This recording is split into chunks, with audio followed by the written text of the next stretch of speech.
Hello, if you're joining me once again, thanks for stopping by. If you're new, my name's Laura and welcome to my library. I've been doing a reread and finally reading properly the Black Dagger Brotherhood series by J.R. Ward.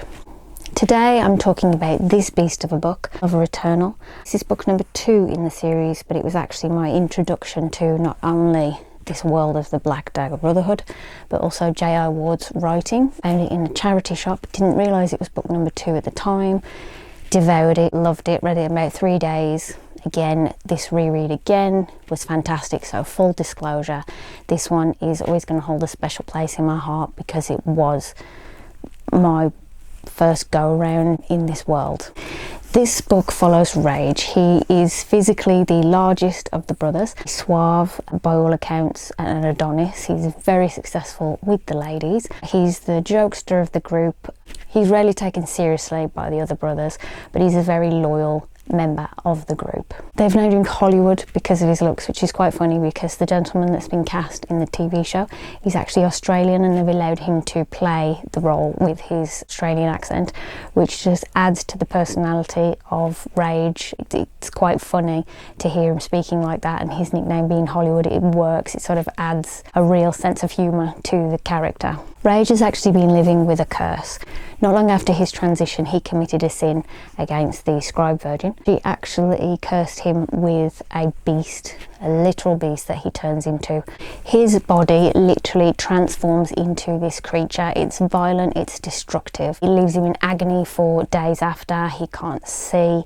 And he's literally terrified of it hurting his fellow brothers because he literally loses all control of his body, his self, and he becomes this beast. He's literally terrified of sort of becoming back to his senses and finding out that he's hurt one of his brothers when he's lost control and the beast has taken over.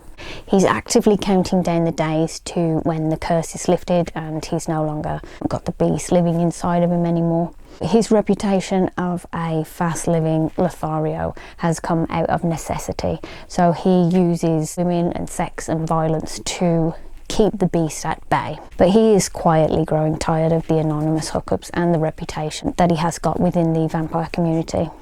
He is actually on a collision course with a woman called Mary. This dynamic is very interesting because Rhage and Mary are at polar ends of the scale. Not only because of one being a vampire and one being a human, but Mary is a survivor of cancer and she is suspecting that there's a possibility that it has returned. Spoilers if you sort of continue on. It has actually returned and it's come back with a vengeance this time round. But you have a character who's looking at centuries of life, because the vampires in this world, they don't live forever, but they do live for centuries, against a character who's looking at possibly months, if not years, if she's lucky, left.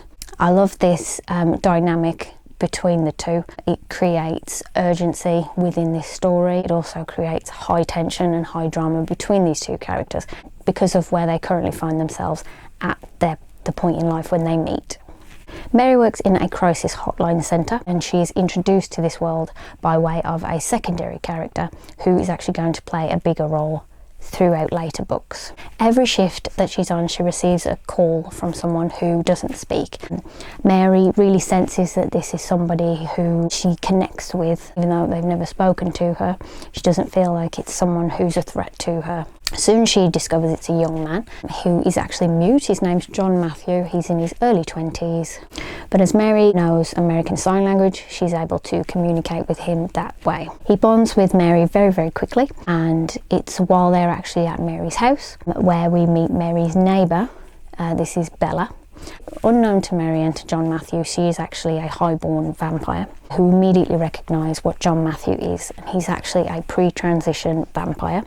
He has no knowledge of this world as he's become lost within the human world, and it's actually Bella that contacts the Brotherhood because this is a very dangerous time for a vampire, as they will need vampire blood of the other sex to survive the change. It's a very dangerous time for vampires. As Mary's the only person that can communicate with John Matthew, she will have to go with them to the Brotherhood compound, but they go under the guise that it's like a martial arts self-defense academy for young people. They'll need to erase Mary's memories, not just for her safety, but for the Brotherhood's safety as well, because the lessers target vampires. They don't sort of bother with the human society, but if they do learn that there is someone that does know about them, it's too much risk. This is where Rhage meets Mary for the first time. Their first meeting is electric. Rhage is suffering from his recent beast mode takeover, so he can't actually see this point in time.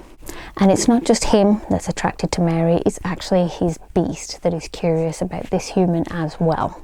He homes in on her like a torpedo. As he can't see her, he keeps getting her to talk because the sound of her voice it's almost soothing to him and his beast, and they keep getting to say all strange words just to get her talking. It's a revelation to both man and beast, as it's like Mary has literally plugged him into a wall socket and lit him up from the inside. It's like they're almost attracted to Mary on a chemical level. It's instant, it's fast, it's crazy. He can also sense that Mary is incredibly ill, and yet it still doesn't deter him or his beast at all. This scene is wild as character meet cutes go. It's borderline feral what's going on between Rhage and his beast in this scene. It's intense to read. It's crazy. It's certainly one of the more memorable Meet Cute series, not only just in this series but as a whole. It was so fun to read. But they do have to erase Mary's memories before she leaves the compound. At this point, next day, Rhage cannot erase Mary from his mind. He manages to strong-arm Bella into setting up a date with Mary at a TGI Fridays. This scene at the TGI Fridays is phenomenal. Mary is bamboozled by the whole thing. Rhage has never actually seen Mary, so it's hilarious seeing this play out. Mary's not only confused over why this huge A-list looking Adonis with a huge appetite wants to meet her, but she's also confused over his little vampire quirks, because obviously she has no context over the vampire customs or, you know, anything like that. He certainly gets a lot of attention from the other patrons, so it's definitely a memorable scene. I loved the whole thing. This book, compared to the first, is running at lightning speed because it has to. There's a theme of time throughout this book, whether that is there is a lack of it or there's an abundance of it. Everything within their relationship is temporary, again, because it has to be. Their relationship hits the ground running because Mary is dying. So they move in together quite quickly. Mary is actually only allowed in the Brotherhood compound because she is dying. So they normally wouldn't allow outsiders or even guests to enter and come into the compound where the Brotherhood stay. As she's navigating a world that she doesn't understand, she has to learn as she goes, and she often bumps up against vampire customs that are unusual to her. I loved seeing the brothers grow respect for Mary as they see her really take ownership of Rhage and how she's fierce and protective of him. They also can't believe how she almost tames his beast. This is something that's unheard of, as they're all terrified. This is the vampires are terrified of the beast, but yet she never is. I love the character growth in this book. When we meet them, Mary is guarded. She's unwilling to let Rhage in because she's previously nursed her mother through the same illness that she herself now has. She doesn't want to put someone else through the battle that she is about to face. Whereas Rhage is secretly ready to connect with someone. He's ready to mature, he's ready to grow up. They have some dramatic fights in this book. But when the scene happens when Mary finally lets Rhage fully in, it's the most satisfying chapter. There's almost a sense of relief, not only from the characters within the scene, but from the reader, because when you get to that point, it's like she's finally dropping a guard. It's wonderful. It's a huge scene and it plays out so wonderfully.